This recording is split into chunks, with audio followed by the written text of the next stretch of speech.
नमस्कार साथियों, आप देख रहे हैं अकाउंट समाधान। आज के वीडियो में डिटेल करेंगे मई 2025 का जीएसटीआर 1। आज के वीडियो में डिटेल करने के पीछे वजह है कि मई 2025 का जो पीरियड है, इसका जीएसटीआर जो हम जून में भरने जा रहे हैं, इसमें कुछ चेंजेज हुए हैं आपके जीएसटीआर 1 में। सबसे पहले हमको देखना है साथियों कि जिस भी फर्म का आप जीएसटीआर 1 फाइल कर रहे हैं, जीएसटी का रिटर्न अपना, उसका टर्नओवर क्या है। यदि टर्नओवर 5 करोड़ है या 5 करोड़ से ज्यादा है, जीएसटी में मोटा मोटी एक अनुमान के लिए आप ये फिगर ले सकते हैं, क्योंकि काफी सारी चीजें आपके इस टर्नओवर के ऊपर डिपेंड करती है।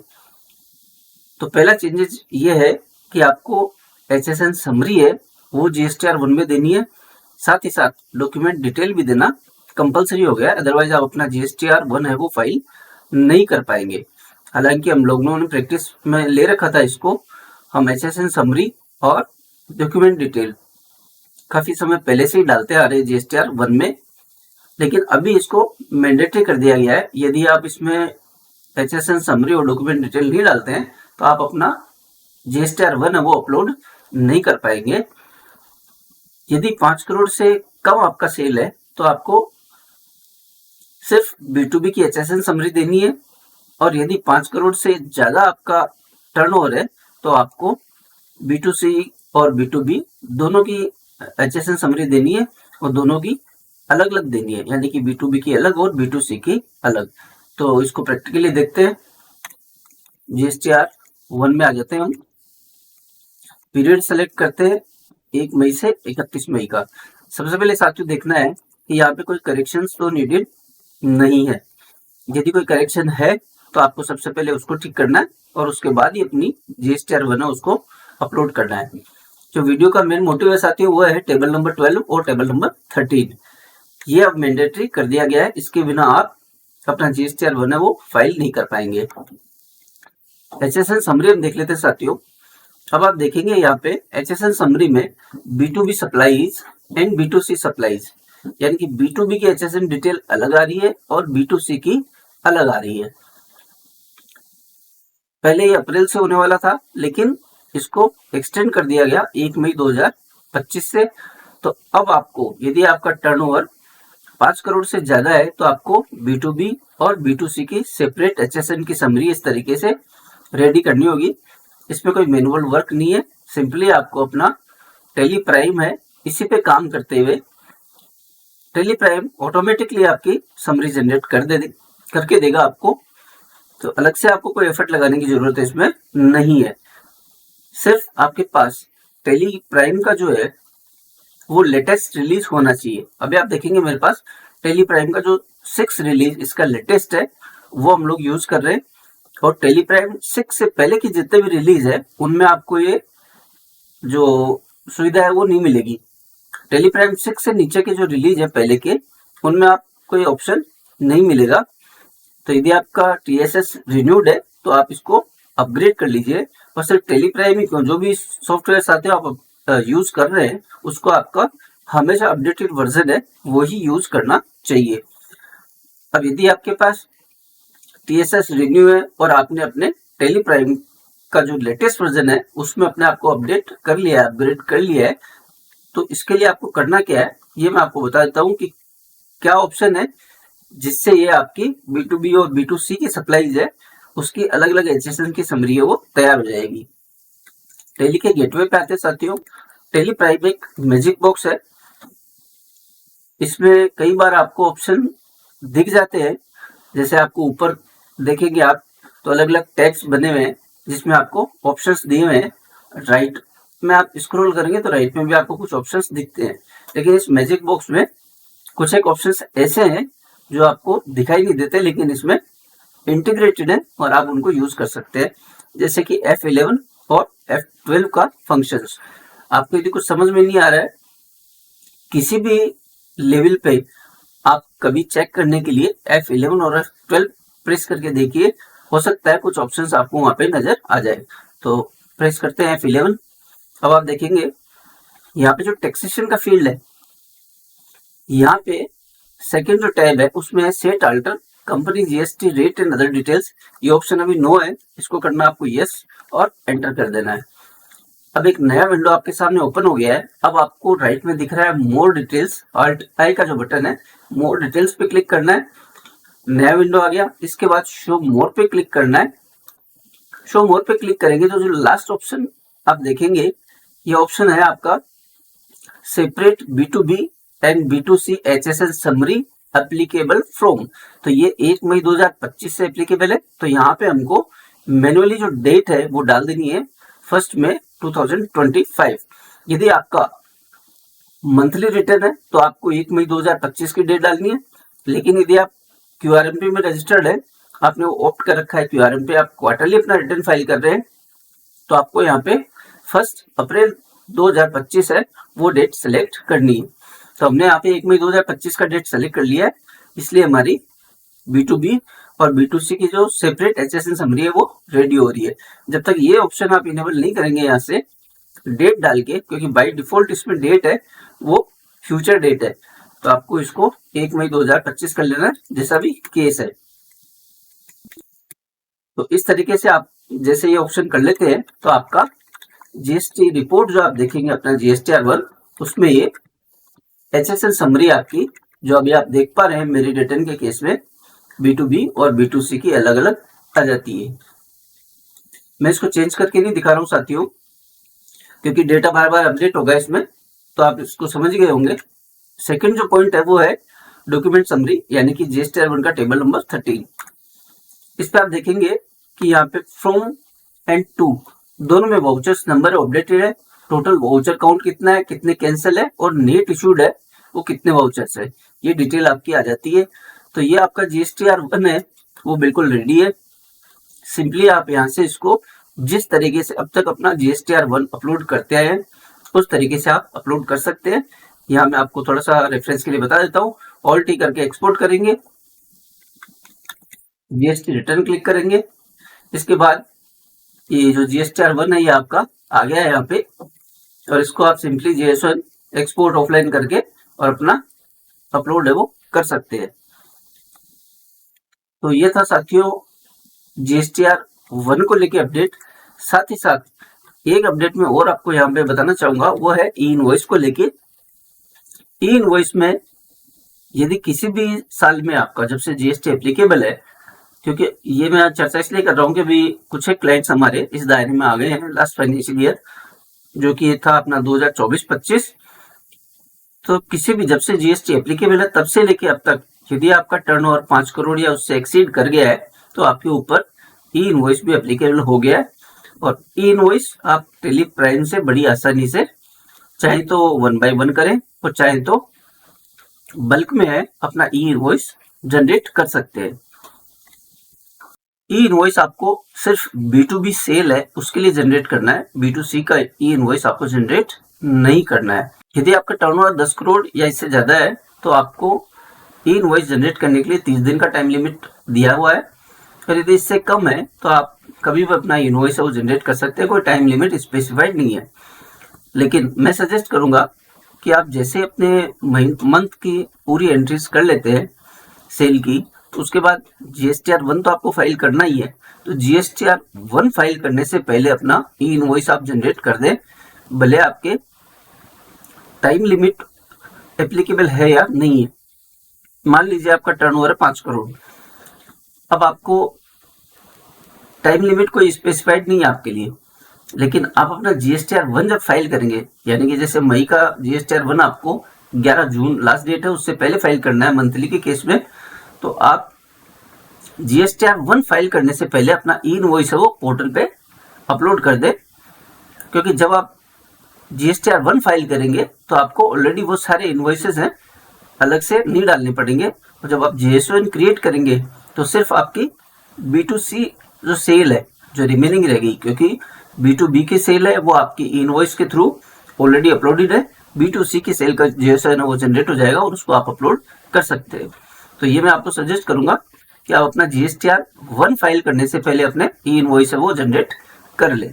अब ई इनवॉइस जनरेट कैसे करने हैं आपको, दूसरा, जैसे मेरे कुछ क्लाइंट्स इस परव्यू में अभी आए हैं, तो आपके भी हो सकता है कुछ क्लाइंट अभी आए हो या आपका पहली बार काम पड़ रहा हो, तो आपको ई इनवॉइस के लिए सबसे पहले पोर्टल पे रजिस्ट्रेशन करना है। तो हम आ जाते हैं ये गूगल पे हमने ई इनवॉइस का वेब पेज खोल लिया है, e-invoice1.gst.gov.in।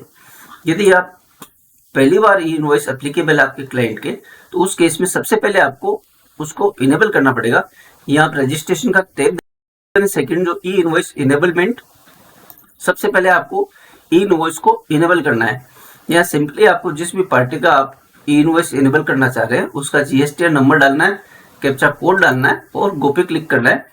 जैसे आप गो पे क्लिक करेंगे तो एक ओटीपी, जो आपका रजिस्टर्ड मोबाइल नंबर है उस पर एक ओटीपी जाएगा, वो ओटीपी आपको यहाँ पे डालना है और आपका जीएसटी का जो ई इनवॉइस का इनेबलमेंट है वो सक्सेसफुल हो जाएगा। इसके बाद आपको क्या करना है, इसके बाद आपको वापस इसी पेज पे आना है और पोर्टल को लॉगिन करना है।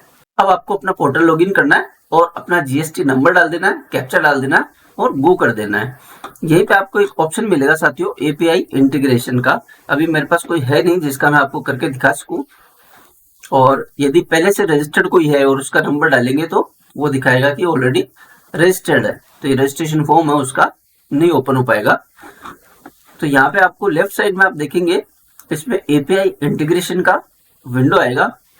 तो आपको एपीआई इंटीग्रेशन करना है अपना टेली प्राइम से। यदि आप अपना ई इनवॉइस जनरेट करना चाहते हैं या यदि आपके ऊपर ई वे बिल एप्लीकेबल है, तो चाहे आप ई वे बिल टेली से जनरेट करना चाहते हैं तो आपको एपीआई इंटीग्रेशन करना जरूरी है। तो यहाँ पे जो आपको एपीआई इंटीग्रेशन का टैब दिखेगा उस पर क्लिक कर दें और अपना जीएसटी नंबर आप जैसे ही डालेंगे तो आपके जीएसटी नंबर से जो भी रिलेटेड डिटेल्स है, आपका फर्म का नाम है, आपका एड्रेस है, वो सारी डिटेल्स वहां पे आपको शो हो जाती है।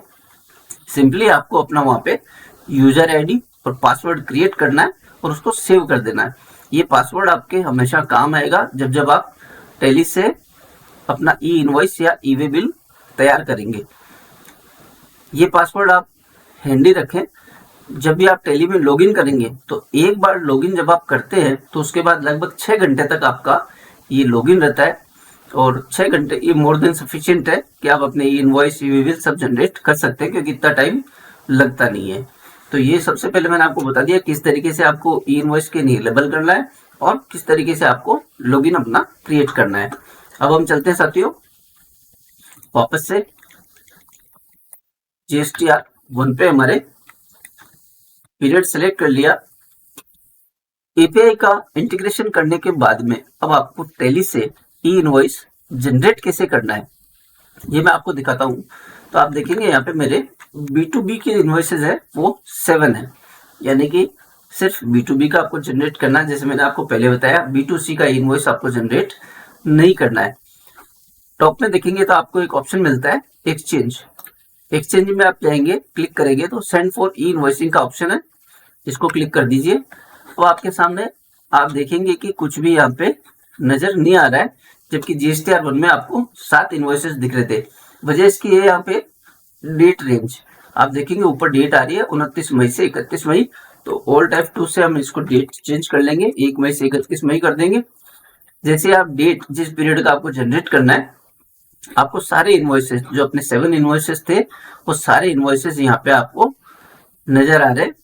तो अब आपको सिंपली यहाँ पे सेंड ऑनलाइन का ऑप्शन है, इस पे क्लिक कर देना है। अब आपसे ये पूछेगा फॉर IRN जनरेशन, यानी कि इनका IRN जनरेट हो जाएगा 7 इनवॉइसेस का। Do you want to continue, हमको करना है, हमने यस कर दिया। इस तरीके से आप देखेंगे कि अब ये आपका यूजर आईडी पासवर्ड है यहाँ पे मांग रहा है। तो अब जो आपने अपना पासवर्ड बनाया होगा वो आपको सिंपली यहाँ पे अपना यूजर आईडी पासवर्ड है वो डाल देना है। ये मैं डाल देता हूँ मेरा यूजर आईडी पासवर्ड और एंटर कर देता हूँ। तो आप देखेंगे कि ये डेटा है ई इनवॉइस सिस्टम जो पोर्टल है अपना जीएसटी का, उसके साथ एक्सचेंज हो रहा है। 6 इनवॉइसेस आपने देखा होगा इसमें चले गए हैं और एक इनवॉइस नहीं जा पाया है, यानी कि उसमें कोई एरर रह गई है। तो हमको वो एरर रेक्टिफाई करनी है। ये बहुत अच्छा हुआ कि इसमें एक एरर आ गई, अदरवाइज ये सारे अपलोड हो जाते। तो यदि कोई एरर आ रही है तो उसको रेक्टिफाई कैसे करना है वो भी हम साथ के साथ इसमें सीख लेते हैं। F5 आप देखेंगे यहाँ पे इनवॉइस है, IRN रजिस्टर है या ई इनवॉइस का क्वेश्चन मिलता है। अब आप देखेंगे कि rejected by E invoice system और IRN generated from E invoice system, यानी कि 6 के हो गए, एक का नहीं हुआ है। तो हमको चेक करना है कि इसमें गड़बड़ क्या हुई है जिसको ये अपलोड नहीं कर पाया। अब इसमें रिजेक्शन आया है, उसका रीजन है HSN कोड इज इनवैलिड, यानी कि ये जो बिल है इसमें एक HSN कोड है, ये इनवैलिड बता रहा है। यानी कि कोई भी यदि आपकी उसमें गड़बड़ रह गई है, चाहे आपकी HSN का कोड आपने गलत डाल दिया है, प्लेस ऑफ सप्लाई आपने गलत डाल दिया है, बिल टू सप्लाई आपने गलत डाल दिया है, या पिन कोड नंबर यहाँ मैंडेटरी है इनवॉइस के लिए और ईवी बिल के लिए, वो गलत डाल दिया है, तो इसमें एरर आ जाएगी। लेकिन कोई दिक्कत की बात नहीं है, आप यहीं से इस एरर को ठीक कर सकते हैं।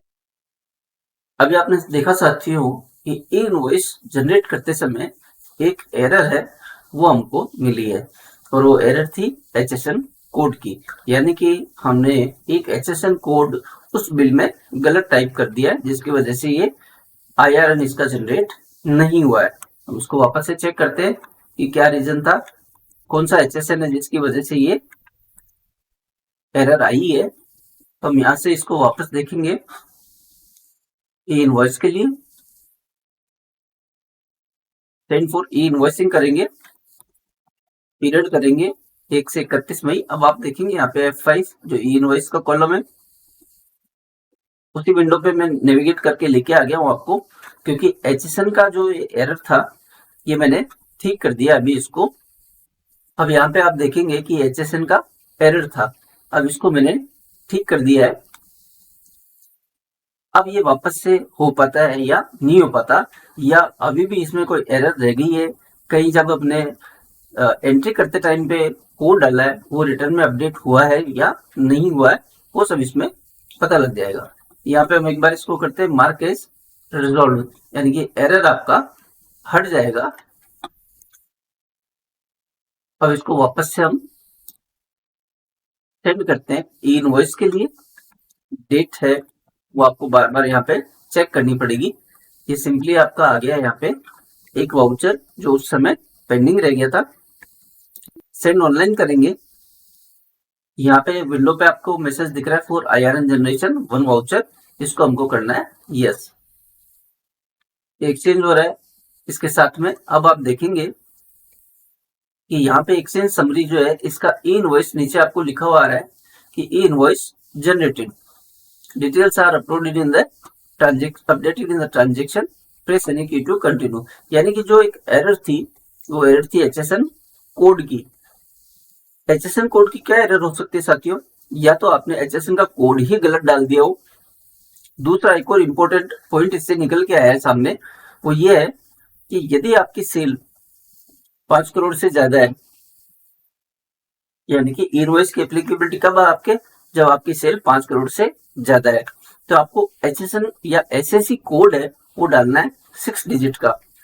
और यदि आपका सेल 5 करोड़ से कम है तो आप 4 डिजिट का HSN या SSC कोड भी डाल सकते हैं। तो एक तो ये एरर आपको ये मिल सकती है कि आपने HSN या SSC कोड है 6 डिजिट का डालना था लेकिन उससे कम डाल दिया है, तो भी इनवॉइस जनरेट आप करने जा रहे हैं तो ई इनवॉइस जनरेशन के समय आपको एरर मिल सकती है। साथ ही कोई HSN कोड गलत हो गया हो, और भी अब धीरे धीरे देखेंगे इसमें और किस तरह की एरर्स हमको मिलती है, तो वो भी आने वाले वीडियोस में हम लोग डिस्कस कर लेंगे। अभी हम करते हैं इसको कंटिन्यू। अब आप देखेंगे F5 करके हम देखते हैं इसका IRN register, IRN generated from E invoice system, पूरे 7 वाउचर है हमने वहां पे देखे अपनी रिटर्न में, और यहाँ पे आपको मैसेज आ रहा है IRN generated from E invoice system, यानी कि सारे इनवॉइसेस जो आपके B2B सेल थी वो इसमें ई इनवॉइस में कन्वर्ट हो गए, पोर्टल पे अपलोड हो चुके हैं।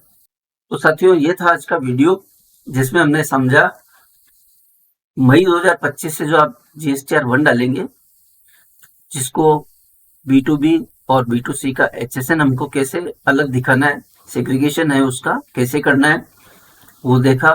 साथ ही साथ ई इनवॉइस के बारे में भी थोड़ा बहुत डिटेल हमने इस वीडियो में कर लिया है। उम्मीद करता हूँ साथियों आज का वीडियो आप लोगों के लिए उपयोगी रहेगा। वीडियो कैसा लगा कमेंट करके अपनी राय है वो जरूर बताएं। देखते रहिए अकाउंट समाधान। मिलते हैं ऐसे ही किसी और वीडियो के साथ। Thank you so much. Have a great time.